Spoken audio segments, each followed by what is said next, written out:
It's not a new thing. People who are born different or have freakishly unusual traits have been showcased for decades in the name of entertainment. The first freak show rolled through Europe in 1738, and by the 1880s they were taking over American entertainment.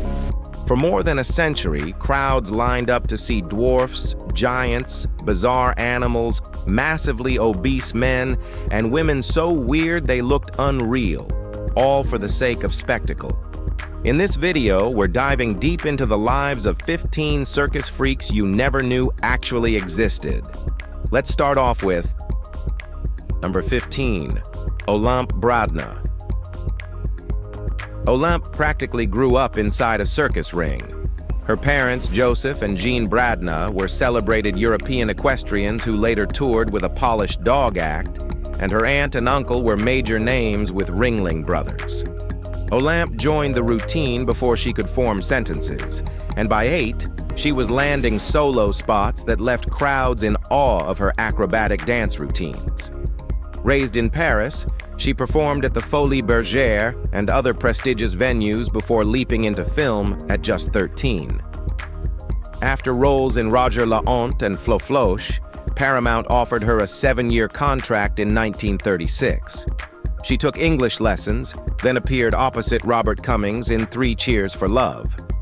The press insisted audiences pronounce her name Olympe. She went on to star in films like Souls at Sea and Knockout, though Hollywood rarely offered her depth, just decorative roles.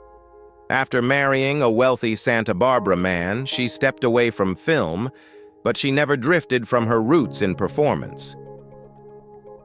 Number 14. Ivan Nicolay. Nobody ever got the full story. All we really know is that Ivan was small. So small, the circus barely needed a platform to show him off. But his size wasn't the draw. It was the stillness, the absolute silence he kept while on display. His limbs seemed delicate, his posture rigid, almost carved. He never spoke on stage, smiled, or moved unless prompted. A lot of performers played up their conditions for flair. Ivan never did. He wasn't charming. He wasn't playful. He just was.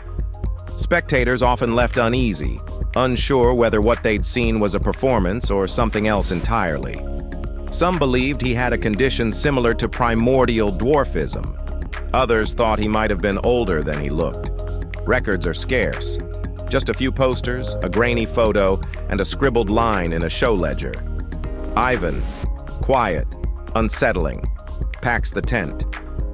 Maybe he was just a man who said no to the spotlight. Or maybe he was hiding something much darker. Who knows? Number 13, Captain Prosky. Herbert Roman. Gustav Proske didn't inherit the circus. He marched straight toward it. At 13, the son of Viennese aristocrats left home to become a lion tamer, and his family never spoke to him again. Proske didn't flinch. He began with a frail, aging bear and, through stubbornness and absolute nerve, shaped himself into one of Europe's most respected animal trainers. In 1933, he brought his act to the United States, arriving just as vaudeville was losing its shine. Even so, he secured every major stage: the Steel Pier in Atlantic City, the Palace Theater in New York, and the 1939 World's Fair. He toured with Ringling Brothers, worked under Billy Rose, and even operated a small zoo in Miami. Lions, leopards, tigers, every one of them answered his voice. He retired in 1949 and died in 1972, still regarded as one of the finest in the craft. For a boy who walked away from privilege, he found all the authority he wanted inside a cage. Number 12, Topsy the Elephant. Topsy wasn't born into cruelty, but that's where she ended up. Years of forced performances, beatings, and starvation broke her spirit. In 1903, after a handler drunkenly tried to feed her a lit cigar, she'd had enough. She killed him. That moment sealed her fate. At Coney Island's Luna Park, her owners decided she'd die. Not quietly, not with dignity, but as an attraction. A public execution, Over 1,500 people came to watch. She was fed carrots laced with cyanide, fitted with copper sandals, and electrocuted. Thomas Edison's team filmed it all. The short, silent reel, electrocuting an elephant, still exists. It was sold as science, but everyone knew it was theater. Topsy's death wasn't justice. It was a mirror, reflecting the darkest parts of what people call entertainment. She didn't die in shame. Her shame belonged to those who watched. That camera kept rolling. The crowd kept cheering. But over a century later, the shame hasn't aged well. Number 11. Ella Bradna. Before the ring filled with chaos and clamor, Ella brought nothing but grace. Raised in a circus family in Bohemia, she and her husband had already built a name by the early 90s, performing across the U.S. under the Barnum banner. Her act didn't rely on stunts. It thrived on elegance. Her entrance alone, gleaming chariot pulled by pristine white horses, silenced every tent. Fred became the equestrian director, but Ella remained the main attraction. During slower seasons, they slipped into vaudeville bookings, effortlessly moving between show circuits. The act never needed shock value. Her niece headed for Hollywood, but Ella stayed with the ring, the horses, and the rhythm. She didn't rely on trickery or props. Her artistry stood untouched. 4 decades under the big top proved everything. She wasn't just another name on the bill. She was why the audience held its breath. And through all those years, she never once let that ring fall beneath her. Number 10. Cha-U Kao. Freak shows weren't always about deformity. Sometimes they showcased defiance, loud, brash, unapologetic rebellion. That was Cha-U Kao. In the 1890s, France, when stages were off-limits to women, especially queer women caked in clown paint, she stormed in, uninvited. Clad in black and yellow, hair curled high like a dare, she brought chaos wrapped in confidence. Her name came from a wild French dance, and her act matched its madness. She tumbled, joked, stomped, and ruled the Moulin Rouge and Nouveau Cirque with elbows sharp and pride unshaken. Toulouse-Lautrec saw her once and never stopped sketching. He didn't soften her lines. He let her snarl, pose, laugh. She was often drawn beside Gabrielle the dancer, her partner both on stage and off. No one remembers her birth name anymore. Maybe that's the legacy. She didn't just perform, she carved out space. For women, for queerness, for joy that didn't shrink to fit the room. Cha-U Kao wasn't looking for permission. She was the permission. Number 9. Madame Olympia de Val. Not every circus act was grit and danger. Olympia de Val brought poise, elegance, and a full flock of trained birds. Born Olympia Blumenfeld in Germany, 1876, she grew up surrounded by performers. Horses were her first specialty, then came dogs, then birds that circled her like choreography on wings. By 1907, she'd made it to the New York Hippodrome. A few years later, she was performing with Barnum and Bailey. In 1915, she took her act to the Keith Circuit, where critics called it the best bird act in the business. Her sons joined the ring early, first as part of the show, later as their own acts. 2 became the Novell brothers, famous for animal comedy. Her youngest took up the clown name Nolly Tate. Even when a steamship company lost her props, Olympia didn't fold. She sued. The birds stayed loyal. She performed into the 1920s and died in 1963. Her legacy didn't roar, it sang. Soft feathers, quiet music, and absolute mastery. Number 8. Matilda de Fassi. Matilda de Fassi wasn't merely performing under the big top. She was steering the entire operation. Her career began in Italy in the mid-1800s, and she was later adopted by Thomas Price, a respected circus manager who eventually handed the reins to her. Matilda married William Parrish, and together they launched Circus in Madrid in 1880. She dazzled crowds with her horseback acrobatics, but the real weight on her shoulders came from running the show itself, scheduling performers, managing logistics, directing acts, and keeping everything stitched together. In an era when men dominated every major circus, she built a space that answered to her decisions. When William died in 1917, she took full command and kept the circus thriving until her own death the following year. Circus didn't just survive, it became one of Spain's most respected shows. English circus histories rarely mention her, but they should. Matilda wasn't part of the sideshow. She was the force calling every shot. Number 7. Charles Blondin. Charles didn't cheat death. He danced with it, over and over. Born Jean-François Gravelet in 1824, he was already a tightrope prodigy before most kids learned to walk straight. But in 1859, he crossed Niagara Falls on a rope, no harness, no safety net. That would have been enough for most, not Blondin. He did it blindfolded, then with a wheelbarrow, then while cooking an omelet mid-air. Once, he carried his manager across on his back. This wasn't circus fluff. Every step was practiced, every danger studied. He crossed the falls over 300 times, never once repeating the same act. People didn't just gasp, they forgot to breathe. In Dublin, disaster struck. A snapped setup rope killed 2 men. Blondin kept going. Even in his 70s, he still walked the air like it was ground. When he died in 1897, it wasn't from a fall. No tragic plunge, just stillness. The man who turned terror into theater slipped away quietly and left balance behind him. Number 6. The Giant Bridegroom. In Rockford, a circus romance turned into one of the most surreal weddings anyone had ever seen.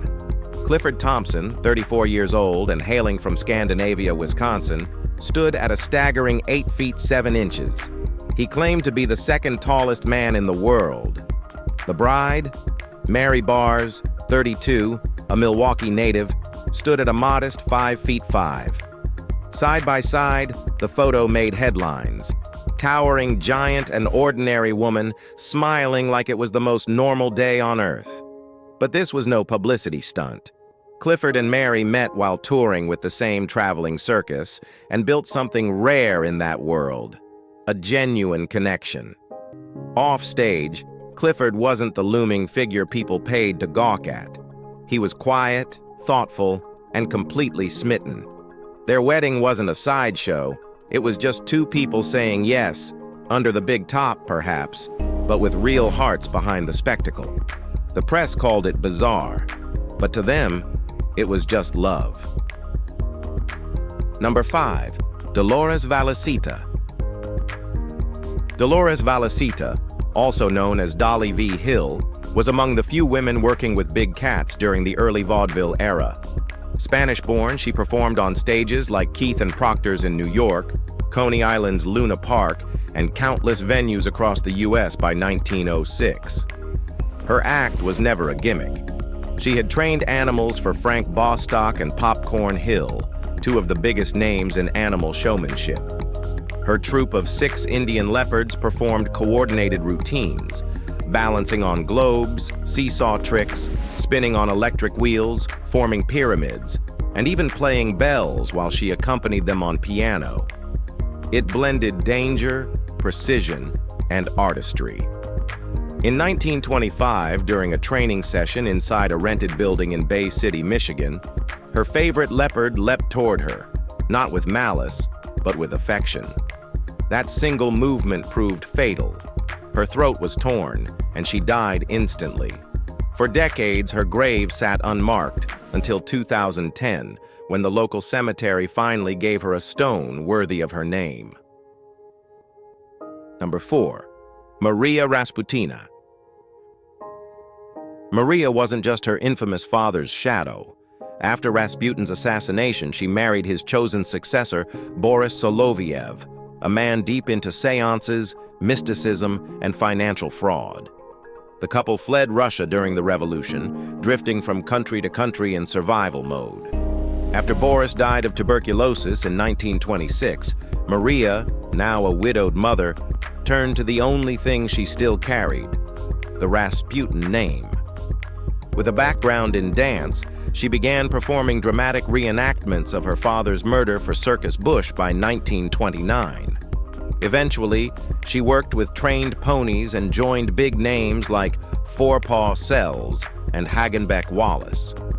In 1935, a bear attack nearly ended her life, and her circus days ended for good. Later, she worked in war factories, taught Russian, and authored 3 memoirs about her father. Her life was an odd blend of fame and misfortune, superstition and survival. Somehow, through royal scandal and circus sawdust, Maria kept rewriting her own story, even when the world wrote her off. Number 3. Rosina Caselli and her Chihuahuas.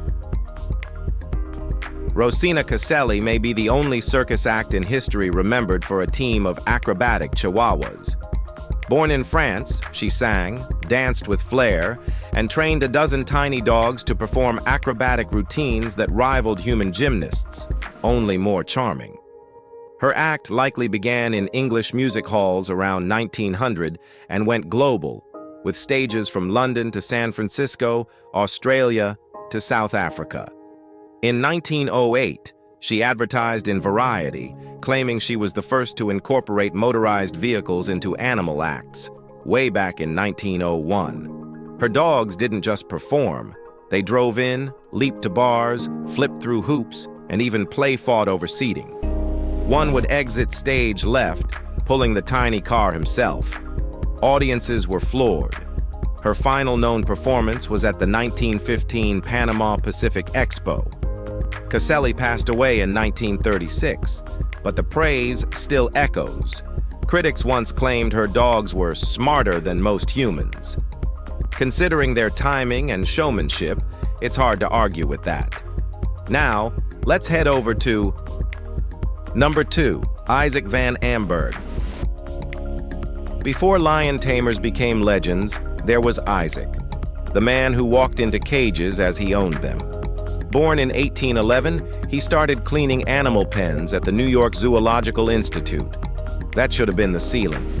Instead, it was only the floor.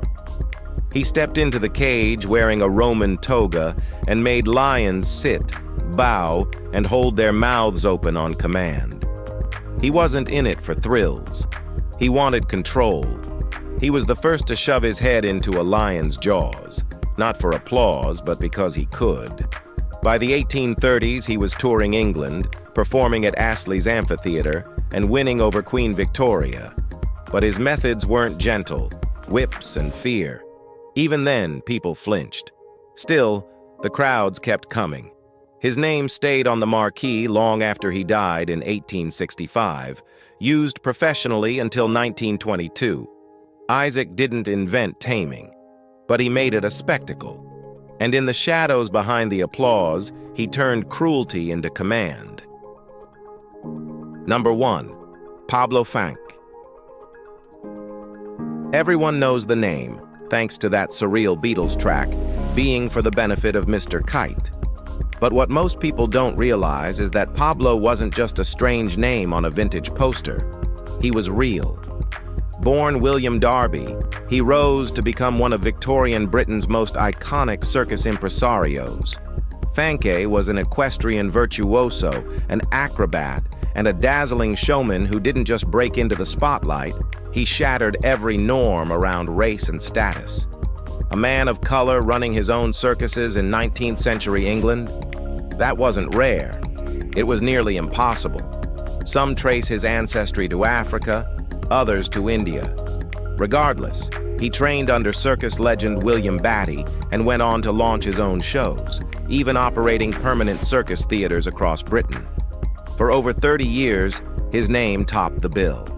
Fanck died in 1871.